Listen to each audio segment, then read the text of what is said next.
De quoi sommes-nous témoins? Le Christ, en ce dimanche de l'Ascension, pourquoi Jésus monte au ciel? Pourquoi monte-t-il au ciel?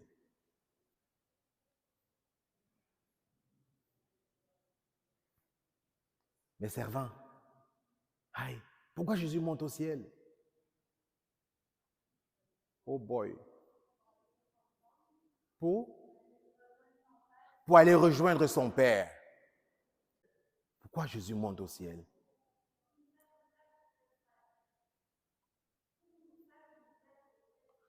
Pour nous préparer une place auprès du Père. Oui, ma grande. Vas-y. Oui, pourquoi Jésus monte au ciel?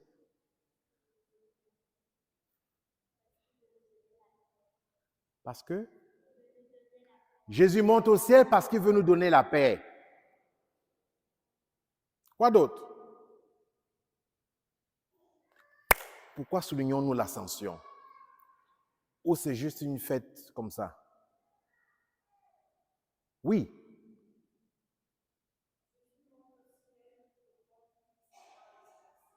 Jésus monte au ciel pour qu'on puisse avoir l'Esprit Saint.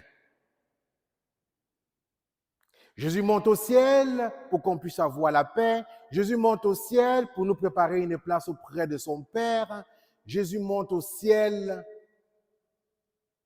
Oui.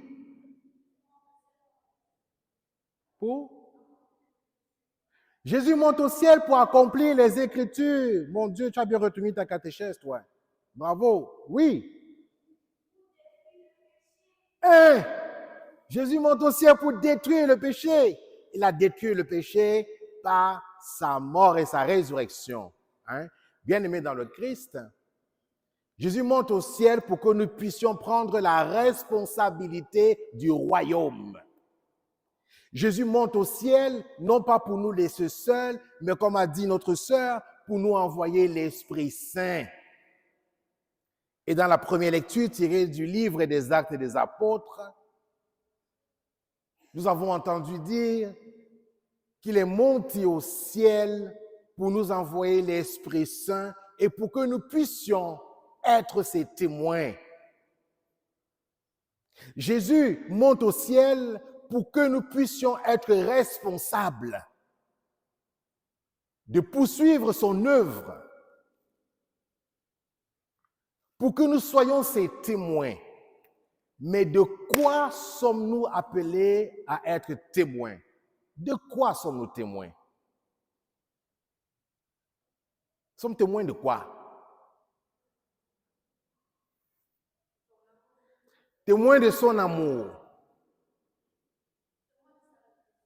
Témoins de sa résurrection.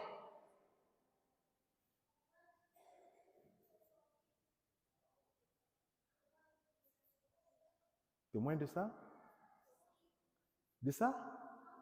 Témoin de sa santé, témoin qu'il est vivant, qu'il est relevé d'entre les morts. Merci mon grand. Témoin de quoi? De quoi sommes-nous témoins? Oui, en arrière, dis par la haute voix.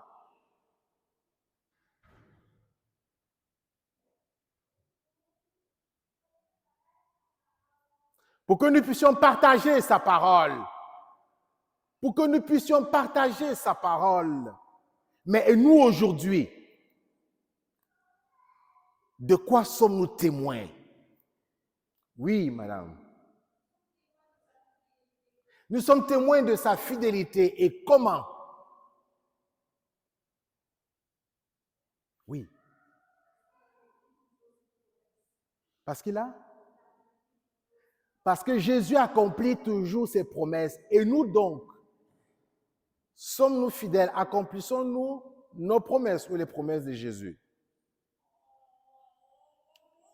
Parce que c'est important de comprendre pourquoi est-ce que nous sommes témoins et pourquoi nous sommes appelés à être des témoins du Christ en santé, comme a dit notre grand, du Christ vivant, du Christ ressuscité, de sa fidélité, de son amour, témoin pour annoncer sa parole. Bien-aimés dans le Christ, le monde aujourd'hui ne lit plus les évangiles. Le monde ne lit pas les évangiles, mais le monde nous lit, nous. Le monde nous regarde. Le monde nous voit.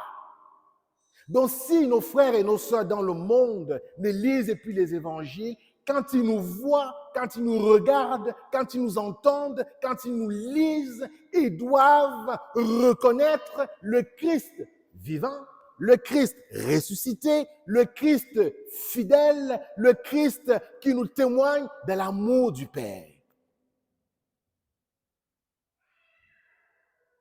Donc, être témoin, c'est être capable de reconnaître que j'ai été blessé, le Seigneur m'a guéri. C'est être capable de reconnaître que je suis pécheur, le Seigneur m'a pardonné.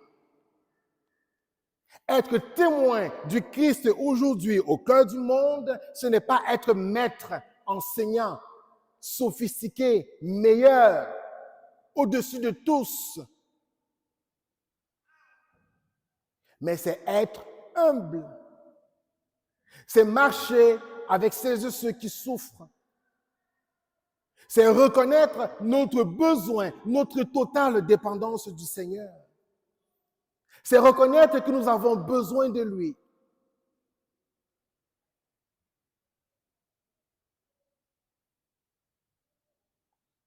Être témoin bien-aimé dans le Christ, c'est manifester à nos frères et à nos sœurs une proximité, une présence. C'est manifester cette présence du Seigneur à nos frères et nos sœurs qui sont seuls, qui traversent des difficultés. C'est propager la joie au monde, la joie autour de nous. C'est être des témoins d'espérance, être des hommes et des femmes debout qui, malgré les difficultés, les épreuves, malgré les fermetures de nos lieux de culte, se rassemblent pour réfléchir ensemble comment poursuivre l'annonce au-delà de nos bâtiments. Être témoin du Christ ressuscité, c'est dire non à la désespérance, c'est dire non au découragement, c'est être ensemble pour réfléchir sur la poursuite de la mission ici, chez nous et dans le monde. Bien-aimés dans le Christ, les deux hommes en blanc demandent aux apôtres, pourquoi restez-vous figés à regarder vers le ciel? Pourquoi restez-vous, autrement dit, pourquoi restez-vous nostalgique à regarder vers le passé, vers un idéal? Il les invite à décentrer leur regard des rêveries, des traditions, des beautés du passé. Il les regarde à s'engager, il les invite à s'engager. Allez, allez. Allez. Allez en mission. L'ascension, ce n'est pas la fin. Ce n'est pas le départ du Christ. Au contraire, c'est le commencement de la mission. L'ascension est une mise en route. L'ascension est un envoi. Parce que nous recevons cette force et cette puissance de l'Esprit Saint, nous sommes envoyés en mission, ensemble pour la mission. Ensemble pour témoigner d'une foi vivante et non pas d'une foi anesthésiée. C'est aller à contre-temps de la société.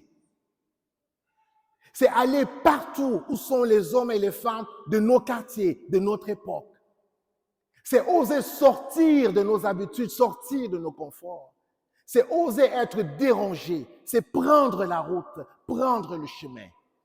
Demandons au Seigneur, au cours de cette Eucharistie, la grâce d'oser sortir de notre tiédeur, sortir de nos peurs, sortir de nos hésitations, sortir de nos hontes pour prendre le chemin de la mission, la route de la mission, ensemble, dans la paix, dans l'unité.